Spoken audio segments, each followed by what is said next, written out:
은혜 받으실 하나님 말씀은 신약성경 갈라디아서 6장 7절로 9절까지 말씀이 되겠습니다. 스스로 속이지 말라. 하나님은 만물이 여김을 받지 아니하시나니 사람이 무엇으로 심든지 그대로 거두리라. 자기 육체를 위하여 심는 자는 육체로부터 썩어진 것을 거두고 성령을 위하여 심는 자는 성령으로부터 영생을 거두리라.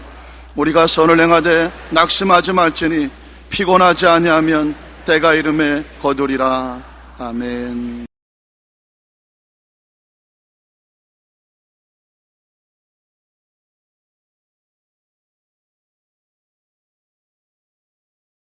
오늘 저는 여러분과 함께 무엇으로 심든지 그대로 거둔다는 말씀으로 은혜를 나누고자 합니다.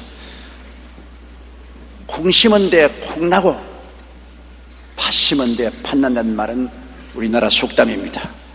원인 없이 우연한 결과란 결코 없습니다.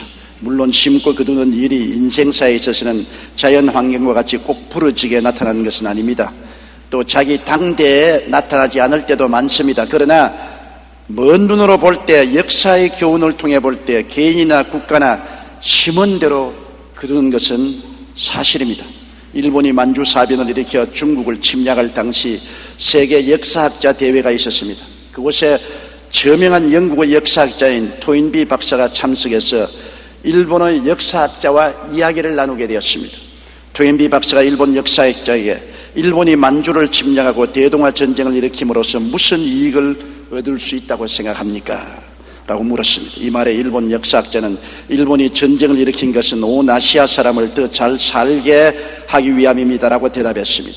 그러자 토인비 박사가 일본 역사학자의 눈을 뚫어지게 바라보며 이렇게 말했습니다. 일본의 침략 행위는 패망의 씨앗을 심은 것입니다. 그러므로 장차 일본은 역사의 심판을 받아 반드시 멸망하고 말 것입니다. 결국 일본은 토인비 박사의 말처럼 역사의 심판을 받아 패전국이 되었고 그들이 품었던 헛된 야망도 물거품이 되고 말았습니다. 개인이건 민족이건 국가건 그들이 무엇으로 심든지 그대로 거두는 것을 보여주는 것입니다. 그러나 반드시 악을 심고 재앙을 거두는 것만 아닙니다. 선을 심으면 축복으로 거두게 되는 것입니다. 어느 폭풍우가 심하게 몰아치던 날 한 노부부가 작은 호텔에 들어와 방을 찾았습니다. 그러나 호텔 방은 이미 만원이었습니다. 다른 호텔 방이 없기는 마찬가지였습니다. 노부부는 난감한 표정으로 길거리에서 잠을 청할 수도 없고 어찌할 바를 몰라 당황했습니다. 그때 그 호텔에서 근무하는 조지 볼트라는 종업원이 다가와서 이래가 날씨가 싸나운데 연세 드신 어른들을 마냥 스승이게 해서 죄송합니다. 괜찮으시다면 오늘 제 방에서 주무십시오 라고 말했습니다. 노부부는 한동안 망설였지만 종업원의 간격한 권유로 그의 방에서 묵었습니다. 다음날 아침 그들은 계산을 하면서 종업원에게 이렇게 말했습니다. 당신을 위해 미국에서 제일 좋은 호텔을 지어주겠소. 종업원은 노부부가 농담을 한다고 생각하며 미소로 대답하고 공손히 절을 했습니다. 그런데 몇 년 후 그는 그 노부부로부터 뉴욕으로 오라는 초청장을 받았습니다. 종업원이 도착하자 노부부는 그를 길 모퉁이의 웅장한 새 건물 앞으로 데려갔습니다. 그리고 이렇게 말했습니다. 이것이 내가 당신에게 지어주기로 약속했던 바로 그 호텔이요. 이 노인은 월리엄 월도프 아스토리였고 그 건물은 그 유명한 월도프 아스토리아 호텔이었습니다. 친절을 심은 결과 일개 종업원이었던 조지 볼트가 하루아침에 세계적인 호텔의 지배인이 되었던 것입니다. 사람은 그 무엇으로 심든지 그대로 거둡니다. 저는 이 사실을 야곱의 삶을 통하여 오늘 여러분과 함께 살펴보고자 하는 것입니다. 야곱은 그의 삶 전체를 통해서 시작부터 잘못 심었습니다. 형에 대해서 잘못 심었습니다.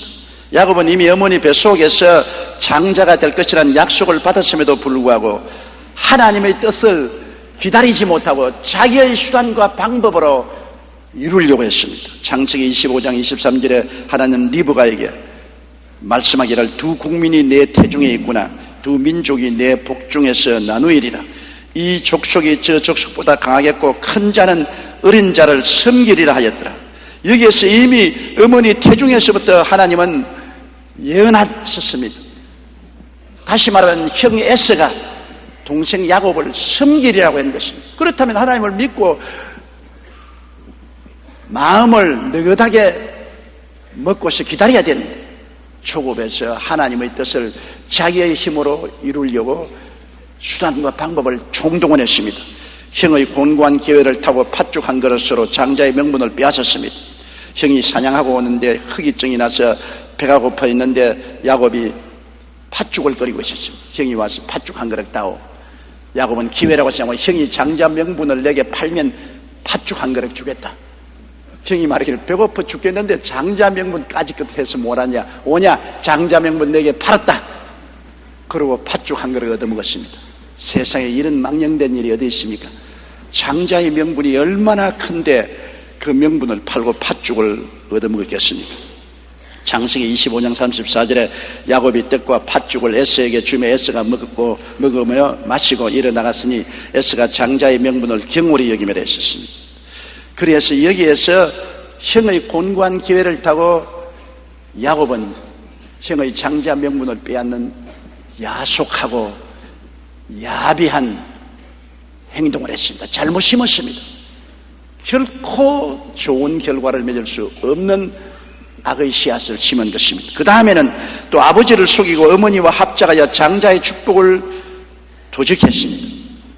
야곱이 장자가 아닌데 아버지 이삭이 나이 많아 눈이 어둡고 이제 세상 뜰날이 가까우니까 장자에게 반드시 복을 빌어주거든요.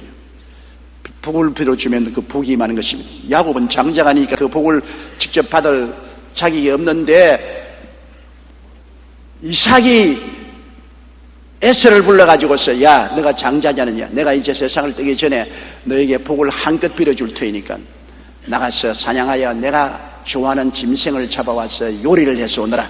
내가 맛있게 먹고 마시고 너에게 한껏 복을 주겠다. 이 이야기를 같이 있던 어머니 리브가가 들었습니다. 리브가는 에서보다도 야곱을 사랑했거든. 야곱을 불러서 야 너 아버지가 에서에게 복을 주겠다니 나는 에서가 복 받기를 원치 않는다. 내가 복 받기를 원한다. 당장 짐승에 우리에 와서 짐승을 잡아서 오너라. 내가 요리하마. 그래서 야곱이 짐승을 잡아오니 에서의 부인된 리브가야 남편의 입맛을 너무 잘하지 않아요. 인류 요리를 만들었어. 그래서 그 둘째 아들 야곱에게 음식을 들려서 아버지에게 대접하고 복을 받도록 한 것입니다. 아버지에게 들어갈 때 그 둘째 아들 목에다가 염소틀을 감고 손에도 염소틀을 발라서 마다달처럼 부슬부슬 털이 나게 한 것입니다. 야곱이 들어가서 아버지가 원하시는 대로 짐승을 잡아서 요리를 해왔습니다. 나는 아버지의 맏아들 에서연이 나를 축복해 주시옵소서. 그래서 아버지가 가만히 눈을 끔벅끔벅 하더니 눈이 어두워서 안 보이니까 귀하다. 목소리는 꼭 둘째 놈 야곱 목소리 같은데 네가 과연 내 맏아들이냐? 가까이 오너라 한번 보자. 가까이 와서 옷의 냄새를 맡으니까 어머니가 이미 형의 옷을 입혔으니까 형의 냄새가 나거든. 어디 만져보자. 목을 만져보고 손을 만져보니 양털이 있어 부슬부슬하거든. 목소리는 야곱의 목소리인데 냄새는 형은 에서의 냄새고 털도 부슬부슬 나시니 에서로구나.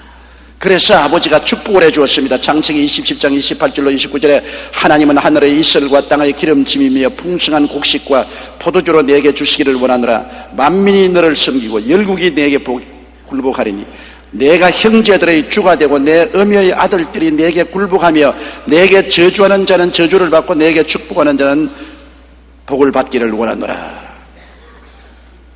잘못 심었습니다. 사기쳤습니다. 어머니와 합쳐서 사기를 쳤다고요. 사람은 무엇으로 심든지 거두는데 장차 어떻게 거두려고 그는 현재 욕심을 따라 심었는지 모르겠습니다. 그러나 심은 대로 야곱은 거둘 수밖에 없었습니다. 그 이후에 형이 짐승을 잡아서 요리를 해서 오니까 아버지가 벌떡 일어나서 벌벌 떨면서 그러면 너 먼저 온 에서는 누구냐? 그가 내 축복을 다 가져갔다. 형이 그 말을 듣고 분도 막심하여 동생 야곱을 죽이려고 했었습니다. 그래서 형의 분노를 산 동생은 형의 손길을 피해서 봤단 말하면 외삼촌 집으로 도망을 쳤습니다. 그것도 어머니가 외삼촌 집으로 가라고 권면을 해서 그는 주렐랑을 쳤습니다. 외삼촌 집에 가서 피신을 하고 있는 동안에 외삼촌의 두 딸이 있었는데 그 둘째 딸 라헬을 야곱이 연애했습니다. 라헬은 굉장히 이쁘고 참한 처녀였습니다. 야곱이 너무 좋아했었습니다. 그래서 외삼촌에게 가서 말했습니다. 외삼촌, 라헬을 내 아내로 주세요. 그러면 내가 7년 동안 공짜로 외삼촌을 위해서 일을 해드리겠습니다. 그런데 외삼촌 딸 라헬을 위하여 7년 노동을 했으나 첫날 밤을 지나고 보니 라헬이 아니고 좋아하지 않은 그 언니 레아였었습니다. 그때는 전등불도 없고 촛불도 없은지라 밤에 캄캄한데 신부가 들어오니 누군지 알 수가 있어야지요. 그래서 그 신부하고 첫날 밤을 지나고 보니까 라헬이 아니고 레아였습니다. 우리 어머니도 그 말 하셨어요. 너 아버지 내가 하룻밤 지나고 그 이튿날 얼굴을 처음 봤다 그래요. 옛날에도 시집 오면 남편이 누군지 모르고 그냥 부모들이 맺어준 대로 시집 와서 살다가 얼굴이 어떻게 생겼는지 보는 겁니다. 운이 좋으면 미남도 만나고 미녀도 만나고 운이 나쁘면 호박도 만나고 그렇게 된 것이죠. 그래서 야곱은 너무나 속이 상했습니다. 창세기 29장 25절에 보면 내가 라헬을 위하여 외삼촌께 봉사하지 않았나이까 외삼촌이 나를 속이시면 어찌미니까. 자기가 형 속인 것은 모르고 아버지 속인 것은 모르고 외삼촌이 자기를 속여서 7년 동안 공짜로 노동력을 사용하고 둘째 딸 라헬을 주지 않고 레아를 준 데 대해서는 분도 막심하고 원통하게 느낀 것입니다. 그때 외삼촌이 말했습니다. 라반이 가로되 형보다 아우를 먼저 주는 것은 우리 지방에서 하지 아니한다이라. 이를 위하여 7일을 채우라. 우리가 그도 내게 주리니 내가 그를 위하여 또 7년을 내게 봉사할지니라. 외삼촌은 단단히 공짜로 외조카의 노동력을 사용하려고 했습니다. 또 7년을 더 일해라. 그러면 라헬을 주겠다. 그래서 라헬을 주기 위해서 또 7년 동안 뼈가 으스러지게 일을 했습니다. 단단히 사기를 당했습니다. 그런데 그동안에 외삼촌은 야곱의 월급을 계속 속였습니다. 얼마 월급을 주겠다고 했다가 또 속이고 또 얼마 월급을 주겠다고 또 속였습니다. 창세기 31장 38절로 42절에 보면 내가 이 20년에 외삼촌과 함께 하였거니와 외삼촌의 암양들이나 암염소들이 낙태하지 아니하였고 또 외삼촌의 양떼의 수양을 내가 먹지 아니하였으며 물려 찢긴 것은 내가 외삼촌에게로 가져가지 아니하고서 서로 그것을 보충하였으며 낮에 도적을 말았든지 밤에 도적을 말았든지 내가 외삼촌에게 물어내었으며 내가 이와 같이 낮에는 더위를 무릅쓰고 밤에는 추위를 당하며 눈 붙일 겨를도 없이 지내었나이다. 내가 외삼촌의 집에 그한 이 20년에 외삼촌의 두 딸을 위하여 14년, 외삼촌의 양떼를 위하여 6년을 외삼촌을 봉사하였거니와 외삼촌께서 내 품값을 10번이나 변형하였으니 우리 아버님의 하나님 아브라함의 하나님 곧 이삭의 경외하는 이가 나와 함께 계시지 아니하셨다면 외삼촌께서 이제 나를 공수로 돌려보냈으리다. 20년 동안 외삼촌 집에 살면서 처음부터 끝까지 빨가벗겼습니다. 완전히 사기당했었습니다. 야곱은 그것이 굉장히 마음이 고통스럽고 괴로웠지만은 사람이 무엇으로 심든지 그대로 거둡니다. 자기가 형을 속이고 아버지를 속인 것을 결국 외삼촌 집에 가서 머리끝부터 발끝까지 거두게 된 것입니다. 베키 커튼이라는 아름다운 여인이 있었습니다. 그녀는 자신의 세 번째 남편을 도끼로 살해해서 집 앞 연못에 던져버렸습니다. 얼마 후 시체가 발견되어 수사관들에 의해 인양되었는데 인양 작업 중 그동안 행방불명으로 처리되었던 그녀의 첫 번째와 두 번째 남편의 시체도 함께 발견되었습니다. 부검 결과 한 사람은 큰 공업용 바늘에 심장이 찔려 죽었고 다른 사람은 독살되었음이 밝혀졌습니다. 얼마 후 이 희대의 악녀는 재판을 받았는데 그녀가 얼마나 아름다웠던지 그 재판 과정을 지켜보았던 메이슨 로크 원서 목사는 이렇게 묘사했습니다. 법정에선 그녀의 보석 같은 눈에서 눈물이 흘러내렸다. 그녀가 장밋빛 뺨에 눈물을 흘리며 무죄를 호소하자 그 미묘한 아름다움에 법정 전체가 혼이 빠져버린 듯 했고, 엄격한 판사도 마음이 풀어진 모습이었다. 판사나 배심은 모두 몸을 앞으로 내밀고 넋을 잃은 채 세상에 어쩌면 저렇게 마음을 끄는 사람이 있을까라고 감탄했다. 결국 판사와 배심원들은 이렇게 아름다운 여인이 그토록 잔인하게 사람을 죽일 수가 없다고 생각해서 증거가 부족하다는 이유로 무죄 판결을 내렸다. 판결이 끝난 후 베키 커튼은 보란듯이 배심원이었던 사람과 결혼해 사치 행각을 벌였다. 그러나 얼마 지나자 그녀의 자신의 친오빠가 그 여동생을 살해하고 말았다. 사람은 속일 수 있어도 하나님은 속일 수 없습니다. 자신이 심은 대로 거둔 것입니다. 너무나 아름다운 여인이기 때문에 판사도 검사도 배심원도 혼이 빠져버렸습니다. 그의 눈물의 호소에 무죄를 선언했지만 하나님은 그렇지 않으셨습니다. 결국 하나님은 친오빠를 사용하셔서 그를 살해하고 말한 것입니다. 사람이 무엇으로 심든지 거두는 것입니다. 그러나 또 잘 심은 것을 보세요. 미국의 보스턴시의 시드로사라는 청년이 거상 바튼을 찾아갔습니다.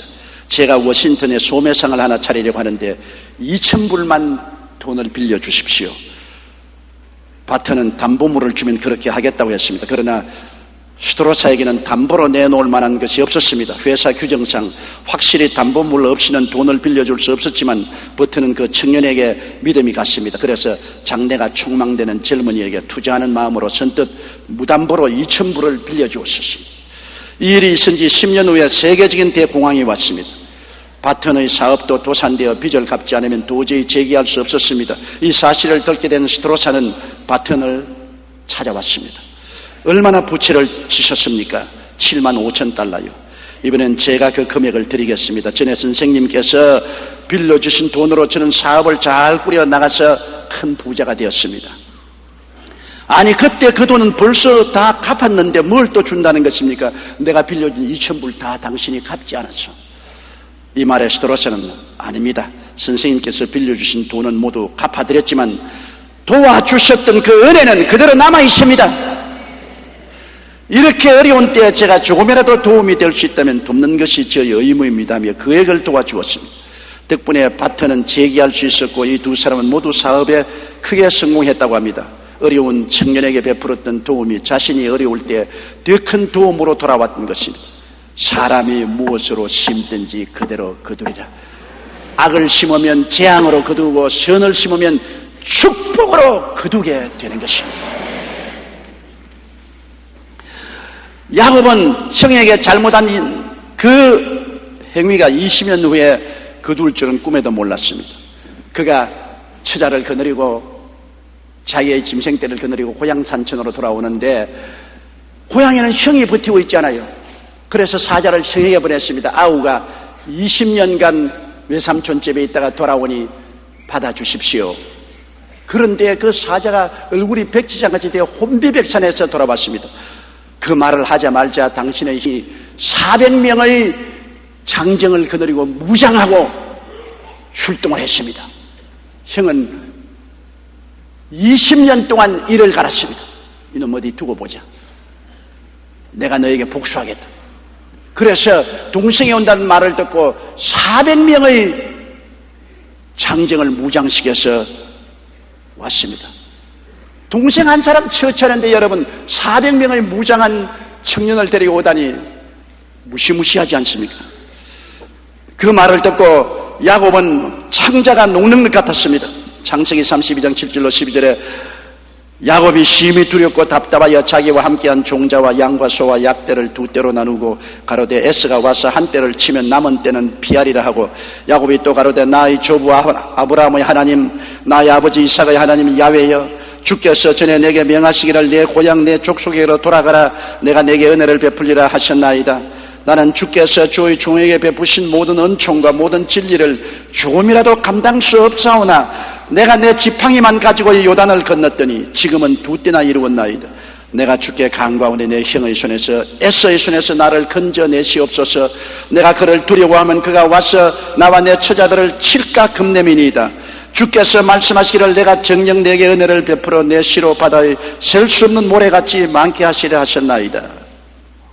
그렇게 하나님께 기도하고 난 다음에 형의 마음을 어찌하든지 유하게 하려고 형에게 선물을 보냈었습니다. 창세기 32장 13절로 21절에 야곱이 거기서 격려하고 그 소유 중에 형 에서를 위하여 예물을 택하니 암염소가 200이요 수염소가 20이요 암양이 200이요 수양이 20이요 전나는 약대 30과 그 새끼 암소 40이요 황소가 10이요 암나귀가 20이요 그 새끼 나귀가 10이라 그것을 각각 때로 나누어 종들의 손에 맡기고 그 종들에게 이르되 나보다 앞서 건너가서 각 때로 상거가 뜨게 하고 그가 또 앞선 자에게 부탁하여 가로되 내 형 에서가 너를 만나 묻기를 내가 네 사람이며 어디로 가느냐 내 앞에 것은 네 것이냐 하거든 대답하기를 주의 종 야곱의 것이요 주가 주 에서에게로 보내는 예물이오며 야곱도 우리 뒤에 있나이다 하라 하고 그 둘째와 셋째와 각 때를 따라가는 자에게 부탁하여 가로되 너희도 에서를 만나거든 곧 이같이 그에게 구하고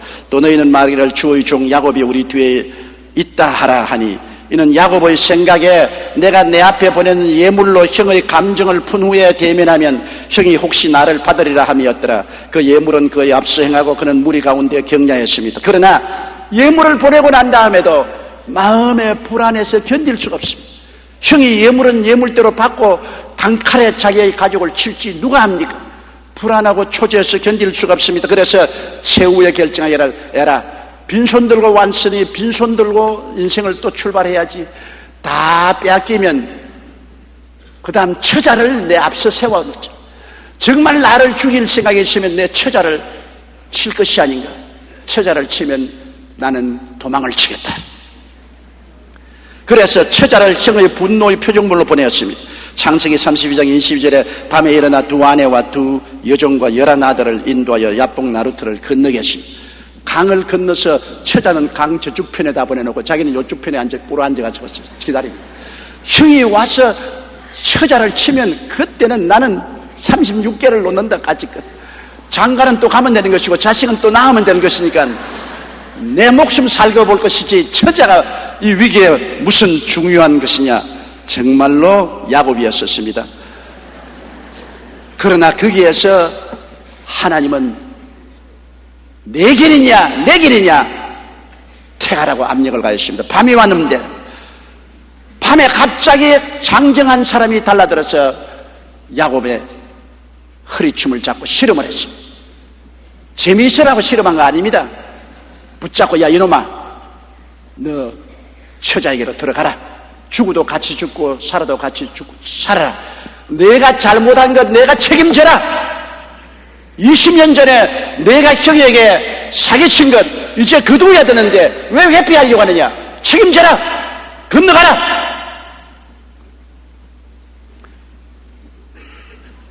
야곱은 안 건너갈랍니다. 나 감당 못해요. 나 살아야 되겠어요. 내 짐승 다 잃어버리고 내 처자식들 다 죽더라도 나만 살아야 됩니다. 야곱은 책임 회피. 그러나 하나님은 책임 걸머져라. 네가 목을 내놓고 잘못이면 거두어라. 그래서 그 사람하고 날이 새도록 실험을 하는데 나중에 그분이 야곱의 환두불을 치니까 다리가 우적적하고 절름발이가 됐어요. 그러니 이제 절단 났습니다. 줄눈발이가 돼서 어떻게 달아납니까? 그래서 그 사람을 잡았습니다. 잡고 나를 축복해 주십시오. 그렇지 않으면 당신을 놓지 않겠나이다. 야곱은 그분이 보통 분이 아닌 줄 알았습니다. 사실 맞았어요. 그분이 바로 하나님의 사자 요사의 육으로 나타난 예수 그리스도가 영적인 모습으로 나타났을 때인 것입니다. 그러자 그분이 물었습니다. 내 이름이 뭐냐? 야곱입니다. 야곱이라는 이름은 쉽게 말하면 교활한 사람, 사기꾼이라는 것입니다. 너는 교활하고 사기쳤지. 그러나 너가 이제 내게 항복하고 깨어졌으니 내 이름을 야곱이 아니고 이스라엘이라 하리라. 이스라엘에만 항복한 사람, 하나님과 씨름해서 이긴 사람, 하나님과 씨름해서 지면 이기게 되는 것입니다. 왜? 하나님이 돌봐 주시기 때문에. 그러므로 너는 이제는 야곱이 아니라 이스라엘이다. 그는 완전히 깨어져서 옛날 야곱의 교활하고 사기친 인생, 무책임한 인생을 다 청산하고 하나님께 항복하고 이스라엘이 되어서 하나님과 더불어서 일어나 야복강을 아침에 건너갑니다. 성경에 보면 그가 야복강을 건널 때 태양이 떠올랐다고 했습니다. 아침에 되어 태양이 떠올랐을 뿐 아니라 그 인생에 태양이 떠올랐습니다. 야곱으로 인생을 사는 이상, 교활하고 사기치고 자기 중심으로 사는 이상은 끝까지 캄캄한 밤이고 하나님과 씨름해야 됩니다. 깨어져서 하나님께 항복하고 하나님 종이 되면은 그 이름이 이스라엘, 하나님과 씨름해서 이긴 자, 하나님의 왕자가 되고 그 인생에 태양이 떠오르게 되는 것입니다. 그는 쩔뚝쩔뚝하면서 온몸에 상처를 입었으나 야복 나루터를 건너서 처자가 있는 그곳으로 갔습니다. 나는 여기에서 굉장히 감동을 느낍니다. 그는 야곱이 밤새도록 하나님의 사자와 씨름하고 깨어져서 변화되어 이스라엘이 되었다는 것입니다. 우리가 인생을 살면서 우리에게 다가오는 여러 가지 시험과 환난이 많지 않습니까? 그 대다수의 시험과 환난은 우리가 과거에 잘못 심어서 다가오는 것입니다. 내가 알든지 모르든지 과거에 잘못 심은 것이 폭풍화되어서 다가오는 것입니다. 이것을 우리가 책임을 안 지겠다고 회피하고 뒤로 물러서면 하나님과 씨름하게 되는 것입니다. 하나님은 여러분 우리가 심은 것을 우리가 거두라고 말하는 것입니다. 그러나 너 힘으로 거두지 말고 교활하고 사기치고 인본주의적인 너 힘으로 거두지 말고 깨어져서 하나님께 항복하고 하나님을 의지하면 하나님이 너를 이스라엘로 만들어서 너를 거두게 만들어 주시겠다. 하나님이 힘과 능력을 주어서 거두게 해주시겠다. 오늘날 역사적으로 보면 제2차 대전을 일으킨 나라는 독일과 일본입니다. 두 나라가 다 패전했는데 여러분 독일은 야곱에서 이스라엘이 된 나라입니다. 그들은 교활하고 사기치고 온 유럽을 다 먹으려고 했으나 패전하고 난 다음에 그들은 깨어지고 회개하고 하나님께 항복하고 변화되었습니다. 독일은 자기들이 잘못한 것을 온 천하에 공포하고 모든 교과서에 자기들이 2차 대전 때 잘못하고 유대인 600만 명을 죽인 것을 공개로 기록하게 하고 그들은 보상을 했고 또 지금도 보상하고 있습니다. 그들은 탁 털어놓고 온 세계 앞에 우린 죄인입니다. 우리는 회개합니다. 우리는 보상합니다. 그런데 일본은 끝까지 야곱으로 남아있고 이스라엘이 되지 않습니다. 일본은 제2차 세계대전을 미워합니다. 우리가 전쟁한 것은 아시아를 잘 살리기 위해서 했다. 한국을 점령한 것은 한국을 발전하기 위해서 그렇게 했다. 한국에 좋은 일을 했다. 그들의 침략적인 만행을 변명을 합니다. 독일처럼 회개를 하지 않습니다. 우리 잘했다. 잘못 심은 것 무엇이 있느냐? 잘했다. 그리고 그들은 회개해서 보상하지 않습니다. 우리는 정신대 여자들을 동원하지 않았다. 그건 없는 일이다. 우리는 징용이나 징병하지 않았다. 없는 일이다. 교과서에 쓰지 마라. 보상할 수 없다. 완전히 야곱입니다. 이기주의적이고 교활하고 사기고 자기 중심주의인 거죠. 그러므로 일본은 끝까지 하나님과 씨름해야 됩니다. 그러한 개인이나 그러한 나라를 위해서는 하나님이 끝까지 씨름합니다. 언제까지? 환두뼈가 부러질 때까지 씨름하는 것입니다. 독일은 이미 씨름 끝났습니다. 야곱이 이스라엘로 변화되어 버렸었습니다. 하나님은 독일과 같이 계시고 화해해서 축복하십니다. 일본은 하나님과 끝까지 씨름할 것입니다. 그들은 개인이나 사회나 국가가 야곱에서 깨어져서 이스라엘이 되기 전에는 하나님이 씨름하십니다. 끝까지 깨어지고 회개하고 변화되지 않으면 하나님이 환두뼈를 때리는 것입니다. 여러분, 하나님을 우습게 여기면 안 됩니다.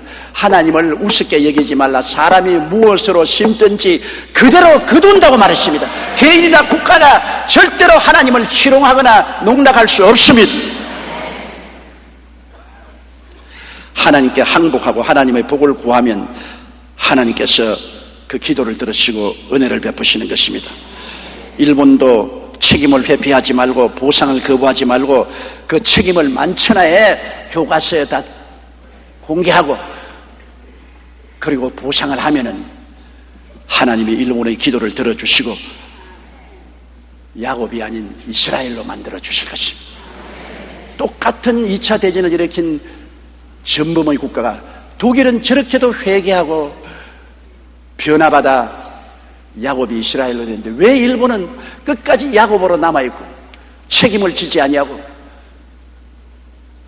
교활하고 이기주의적이고 인본주의적인지 감탄할 정도입니다. 그러나 하나님은 그대로 내어놓지 않습니다. 깨어지지 아니하면 하나님이 강제로 깨뜨리는 것을 우리는 알고 있는 것입니다. 매를 더 맞고 또 맞게 될 것이고 나중에는 환두뼈가 어그러지게 될 것입니다. 그러기 전에 빨리 회개하는 것이 좋습니다. 하나님께 복을 받고 심은 것을 거두면 쉽게 거둘 수가 있습니다. 여기에 형은 400인의 청년들을 무장시켜서 시시각각으로 다가옵니다. 도망치려던 야곱은 이제는 깨어지고 변화되어 하나님과 함께 형을 향해서 나아가는 이스라엘이 되었습니다. 창세기 33장 1절로 4절에 보십시오.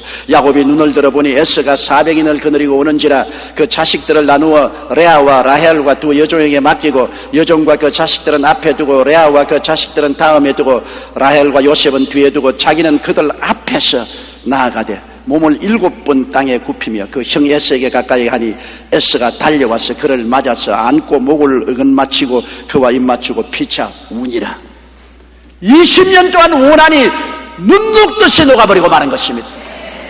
죽이려고 온 형이 오히려 뛰어와서 동생의 몸을 안고 목을 어긋맞추고 통곡을 하고 울었습니다. 이러한 감격과 이 놀라운 역사는 하나님의 기적이 아니고는 이루어지지 않습니다. 우리 한국과 북한이 통일되는 것도 이와 같이 하나님의 역사가 일어나면 서로 얼싸안고 눈물을 흘리고 용서하고 하나가 될 수 있습니다. 힘으로도 되지 않고 능으로도 되지 않고 나의 신으로 말미암느니라고 말한 것입니다. 야곱으로 남아있어서는 언제나 하나님과 씨름하고 하나님이 도와주지 않습니다. 깨어져서 이스라엘이 되면 그리고 하나님께 온전히 맡겨버리면 하나님이 일해주시고 하나님이 짐을 짊어주시고 하나님이 싸워주시는 것입니다. 그리고 그 결과는 좋은 열매를 거두게 되는 것입니다. 깨어지고 회개하고 항복한 씨앗은 좋은 결과를 거두게 됩니다. 독일의 나치스가 유대인을 닥치는 대로 학살할 때였습니다. 한 조종사가 비행장에서 비행기를 고치고 있는데 웬 청년이 황급히 비행기 안으로 뛰어들어왔습니다. 그러면서 하는 말이 당신이 살려주지 않으면 나는 죽습니다. 부탁이니 어서 비행기를 띄워서 나를 독일 국경 밖으로 데려다 주십시오. 애원했습니다. 청년은 유대인으로 비밀 경찰에게 쫓기고 있었던 것입니다. 조종사는 청년이 불쌍하다는 생각이 들어 얼른 비행기를 띄워 그를 국경 밖으로 데려다 주었습니다. 그로부터 얼마 후 2차 대전이 터졌습니다. 이 조종사는 영국으로 건너가 연합군으로 전쟁에 참여했습니다. 그런데 그가 탄 비행기가 추락하는 바람에 중상을 입고 의식을 잃어버리고 말았습니다. 군에서는 부랴부랴 외과 일을 수소문해서 이 조종사를 수술했습니다. 2주일 후 의식이 깨어난 조종사는 감사의 뜻을 전하기 위해 자신을 수술했던 의사를 찾아갔습니다. 그런데 놀랍게도 그 의사는 바로 자신이 살려주었던 유대인 청년이었습니다. 한 청년을 불쌍히 여겨 살려주었던 것이 후일 자신의 생명을 구하는 계기가 된 것입니다. 우리가 무엇으로 심든지 그대로 거둡니다. 그것이 하나님께서 정해놓으신 법칙인 것입니다. 야곱이 깨어지고 회개하고 하나님께 항복하고 과거에 심은 것을 책임지고 거두려고 나갈 때 하나님은 같이 했습니다. 야곱은 이제 깨어져서 지렁이가 되어서 살든지 죽든지 흥하든지 망하든지 성하든지 쇠하든지 주님께 내맡겠습니다. 형이 죽이면 죽겠습니다. 내가 잘못한 것 내가 하나님 앞에서 책임지고 거두겠습니다. 피하지 않겠습니다. 그러고 나갈 때 하나님이 야곱이 아닌 이스라엘과 동행했던 것입니다. 이사야 41장 14절로 16절에 지렁이 같은 너 야곱아, 너 이스라엘 사람들아 두려워 말라. 나 야훼가 말하노니 내가 너를 도울 것이라.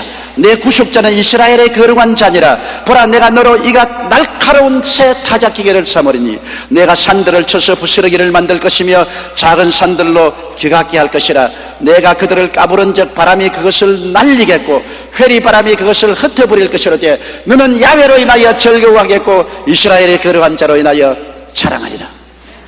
야곱이 깨어져서 이스라엘이 되어버리면 하나님이 같이 했었어.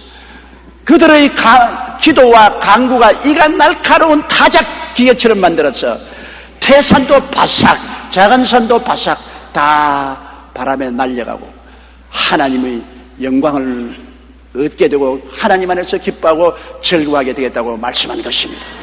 사랑하는 성도 여러분, 여러분 무엇으로 심든지 그대로 거둡니다. 자기가 심은 것을 자기가 모르겠다고 회피할 수 없습니다. 그러므로 여러분께서는 항상 선을 심고 복을 거두십시오. 악을 심고 재앙을 거두지 마십시오.